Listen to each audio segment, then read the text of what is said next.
बिस्मिल्लाहिर्रहमानिर्रहीम। Welcome students to another video lecture. और आज हम लोग सेकेंड ईयर से अपना नेक्स्ट जो चैप्टर है वो स्टार्ट करने जा रहे हैं। इस चैप्टर का जो सीक्वेंस में जो बुक के अंदर है चैप्टर नंबर 20 बनता है। तो चैप्टर नंबर 20 बहुत एक इम्पॉर्टेंट चैप्टर माना जाता है, लॉन्ग क्वेश्चन के हवाले से भी, MCQs के हवाले से भी, शॉर्ट क्वेश्चन के हवाले से भी। तो इसका जो टाइटल है वो है क्रोमोसोम्स एंड DNA।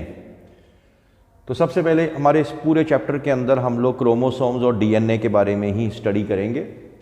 सबसे पहले इंट्रोडक्शन।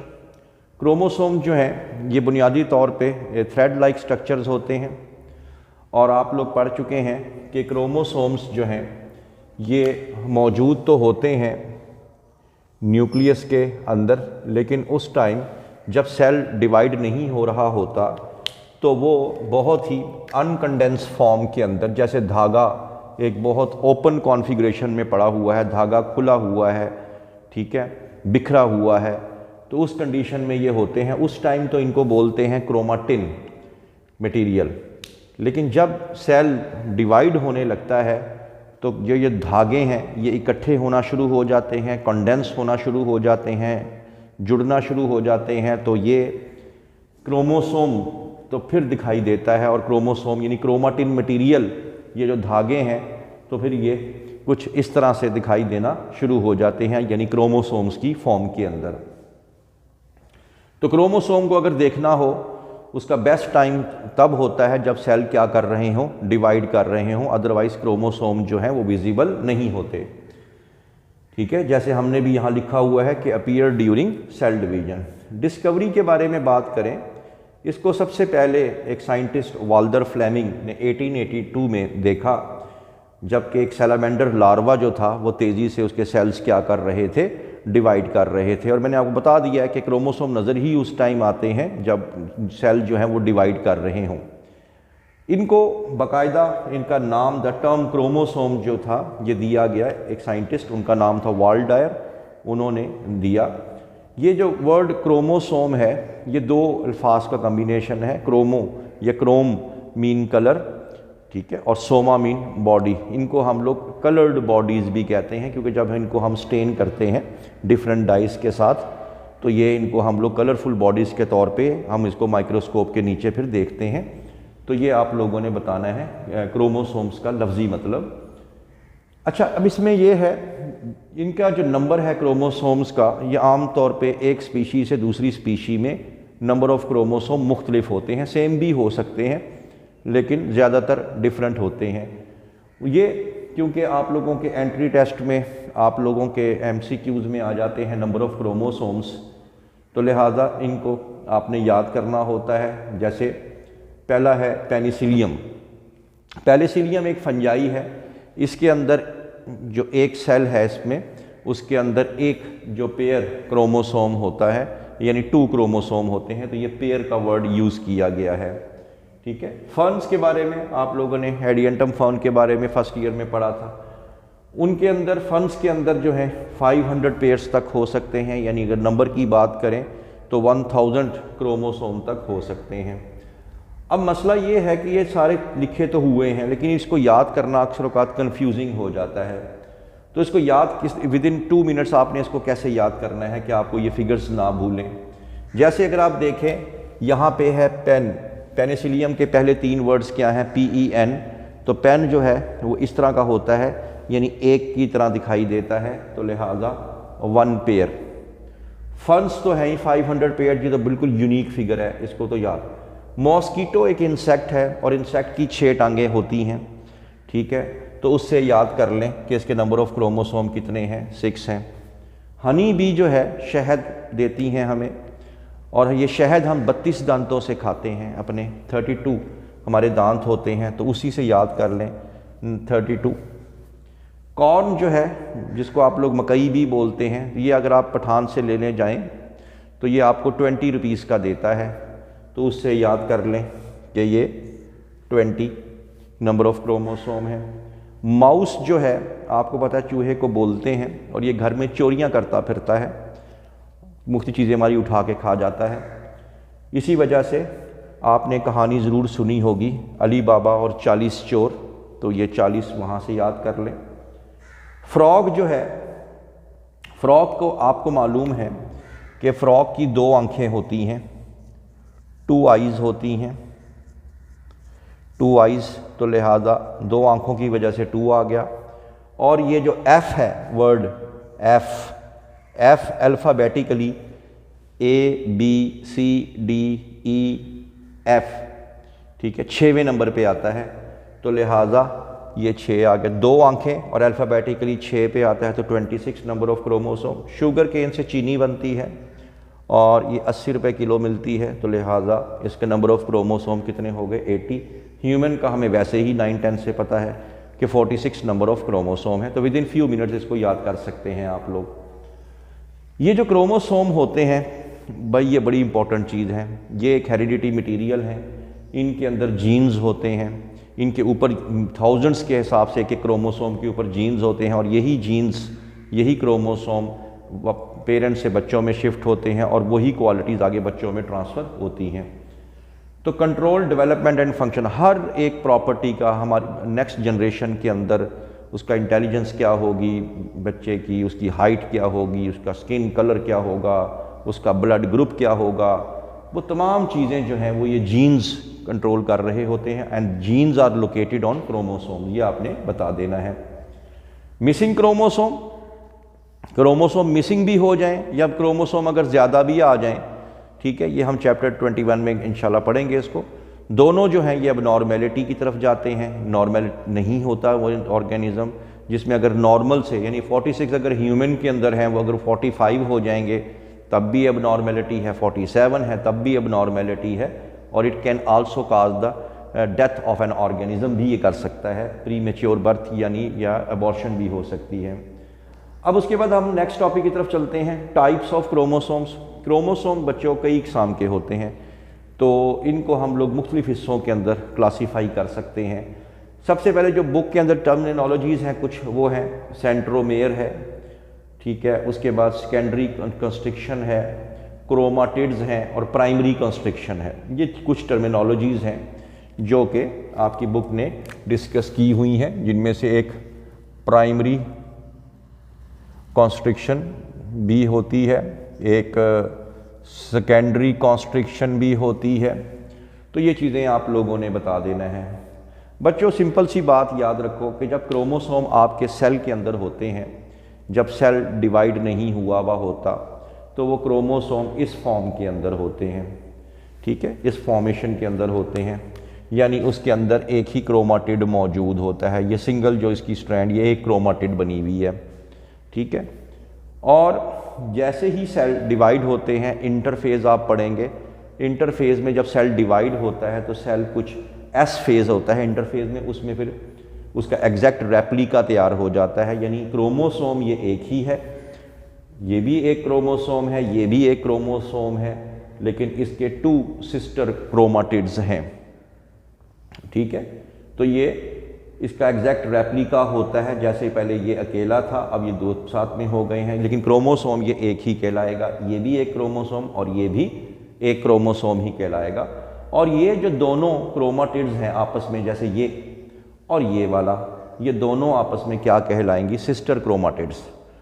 तो ये दोनों सिस्टर क्रोमाटिड्स जिस पॉइंट से अटैच होते हैं उस पॉइंट को बोलते हैं सेंट्रोमेयर। तो सेंट्रोमेयर की डेफिनेशन भी लिखी हुई है कि ये कंडेंस रीजन होता है, यहाँ पे जो ख़ास तरह के न्यूक्लियोटाइड्स होते हैं, नाइट्रोजनस बेसिस होती हैं, जहाँ पे ये सिस्टर क्रोमाटिड्स जिस पॉइंट पे ये दोनों आपस में अटैच होते हैं, ठीक है, the condense region of chromosome where 2 sister chromatids, ठीक है, 2 sister chromosomes attach to each other after replication. तो इसमें जो 2 सिस्टर क्रोमाटिड्स जो हैं वो आपस में अटैच होती हैं, तो ये आप लोगों ने ये बता देना है कि ये कहलाता है, उस पॉइंट को हम लोग बोलते हैं सेंट्रोमेयर। जो जिस जगह पे ये 2 सिस्टर क्रोमाटिड्स आपस में अटैच हैं उस पॉइंट को सेंट्रोमेयर बोलते हैं। एक और बात याद रख लें कि सेंट्रोमेयर जो है it is always called as primary constriction. इसको हमेशा आप लोग प्राइमरी कॉन्स्ट्रिक्शन बोलेंगे।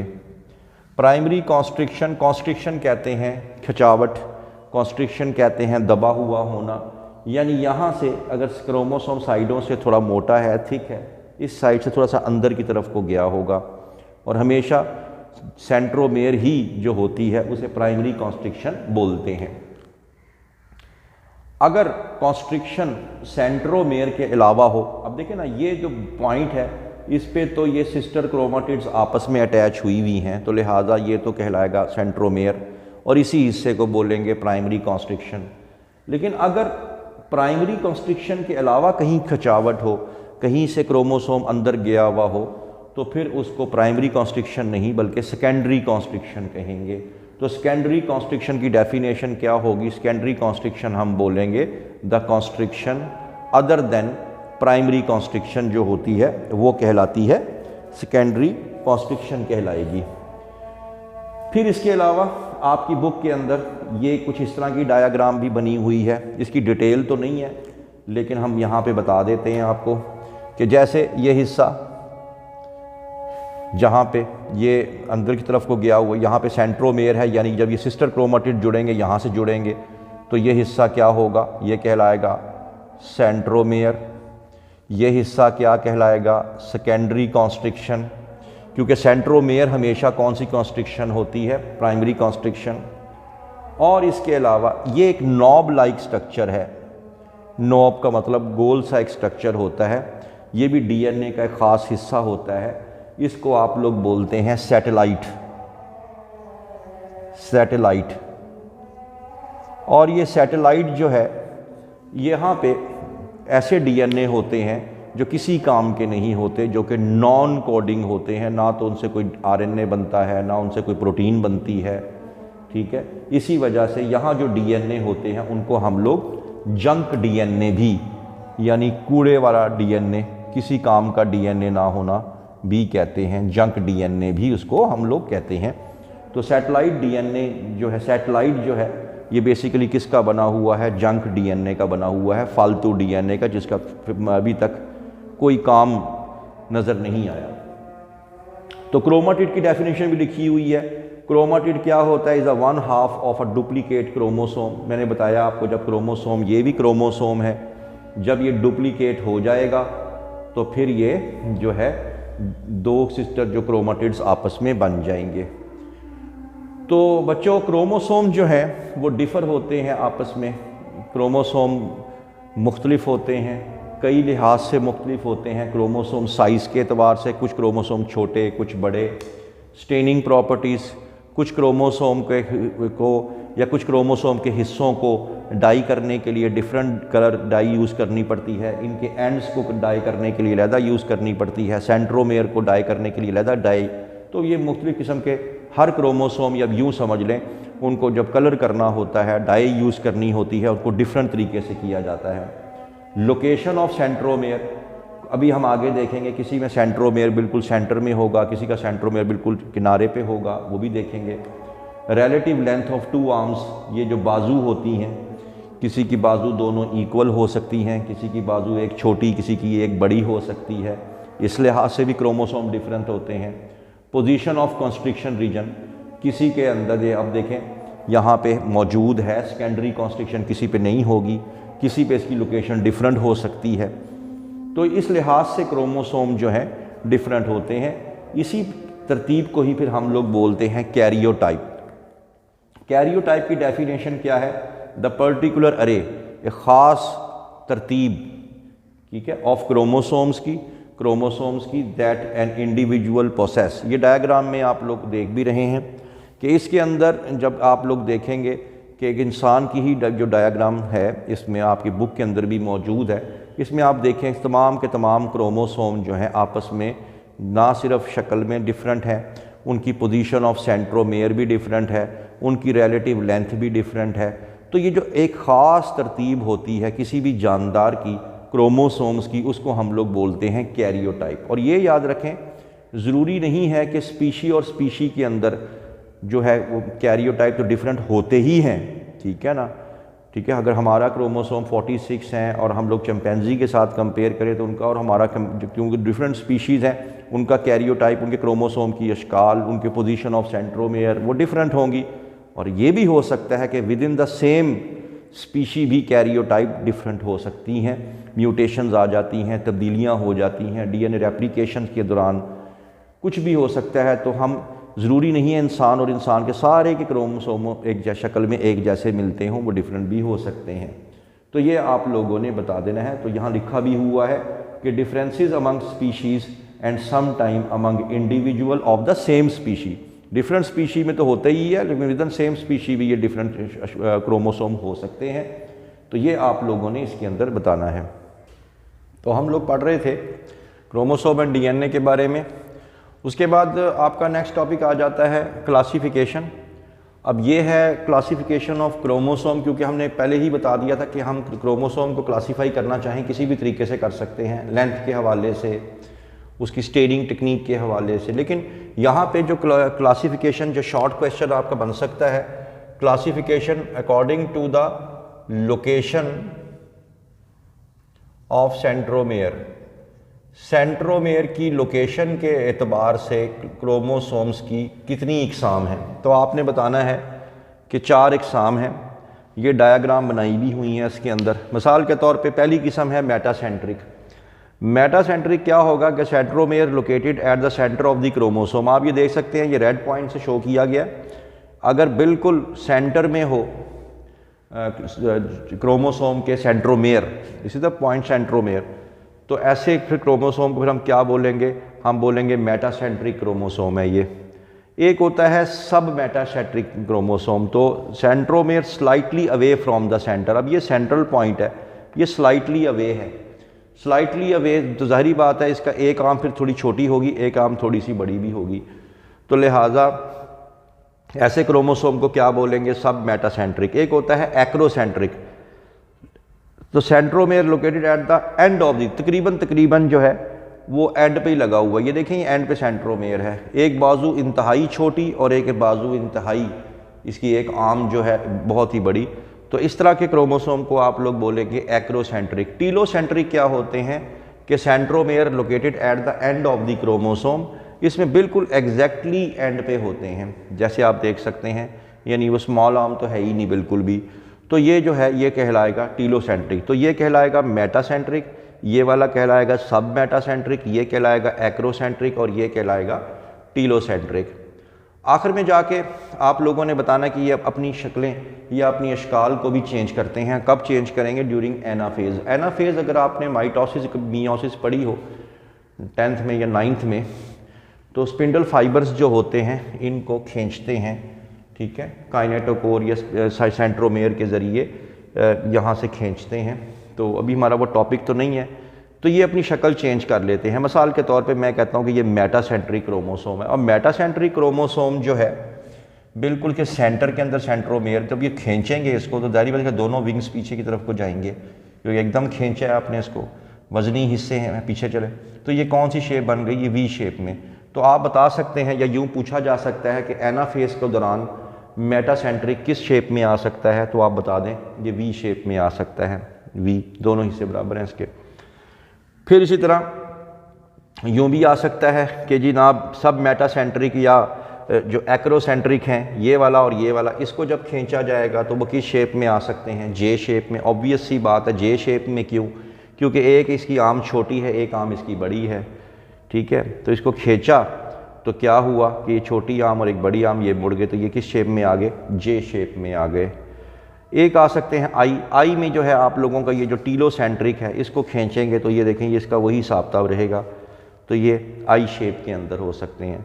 तो ये आपका ये MCQ भी है कि ये अशकाल मुख्तलिफ शक्लों के अंदर आ जाते हैं ड्यूरिंग एनाफेज, और वो शक्लें कौन कौन सी हैं? वी शेप, जे शेप और आई शेप। तो बच्चों, आज यहाँ पे आप लोगों का लेक्चर ख़त्म होता है, तो इंशाअल्लाह ताला फिर मुलाकात होगी आपसे नेक्स्ट लेक्चर तक। तब तक के लिए अल्लाह हाफिज़।